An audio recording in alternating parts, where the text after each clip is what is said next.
8 ஆண்டுகள் உருகி உருகி காதலித்து திருமணம் செய்த ஜோடி புதுக்கோலம் கலையும் முன்பே சாலை விபத்தில் உயிரிழந்த சம்பவம் சோகத்தை ஏற்படுத்தியுள்ளது.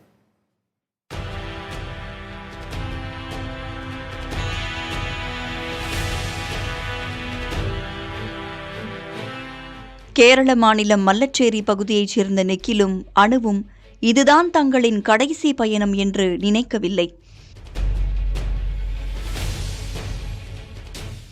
கனடாவில் பணிபுரிந்து வந்த நிக்கிலும் இப்போதுதான் முதுகலை படித்து முடித்த அணுவும் 8 ஆண்டுகளாக உருகி உருகி காதலித்து வந்தனர். இவர்களின் காதலை இருவீட்டு பெற்றோரும் ஏற்ற நிலையில் கடந்த மாதம் 30ஆம் தேதிதான் இவர்களின் திருமணம் உறவுகள் சுற்றங்கள் சூழ விமர்சையாக நடைபெற்றது. காதல் கைகூடிய நிகழ்ச்சியில் நிகில் அணு தம்பதி மலேசியாவுக்கு தேனிலவுக்கு சென்றிருந்தனர். தேனிலவு முடிந்து திரும்பிய தம்பதியை வரவேற்க நிகிலின் தந்தை மாதை ஈபேன், அணுவின் தந்தை பிஜு பி ஜார்ஜ் இருவரும் காரில் சென்றிருந்தனர். புதுமண தம்பதியை அழைத்துக் கொண்டு இவர்கள் வீட்டிற்கு திரும்பிக் கொண்டிருந்தனர். திருமணத்திற்காக தனியாக கனடாவில் இருந்து வந்த நிகில் வரும் ஜனவரி மாதம் 15ஆம் தேதி அணுவையும் தன்னுடன் அழைத்துச் செல்ல திட்டமிட்டிருந்தார்.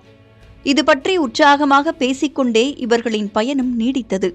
வீட்டை நெருங்கிய நிலையில் 7 கிலோமீட்டர் தொலைவில்தான் அந்த அசம்பாவிதம் ஏற்பட்டுள்ளது. காரை அணுவின் தந்தை பிஜு ஜார்ஜ் ஓட்டிய நிலையில் அதிகாலை 4 மணி அளவில் லேசாக கண் அயர்ந்து விட்டதால் ஏற்பட்ட விபத்தில் நிகில் மற்றும் அணு இருவரின் தந்தையும் நிகழ்விடத்திலேயே உயிரிழந்தனர்.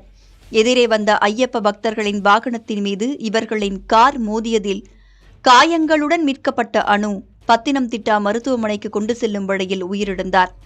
காரில் இருந்த இவர்களின் திருமண அழைப்பிதழும் இரத்தத்தில் தோய்ந்தபடி நடந்த சோகத்தை காட்டுவதாக இருந்தது. டிசம்பர் 16ஆம் தேதிதான் அணுவின் பிறந்த நாள். திருமணம் முடிந்தவுடன் வரும் முதல் பிறந்த நாள் என்பதால் அதனை கொண்டாட நிக்கில் திட்டமிட்டிருந்தார்.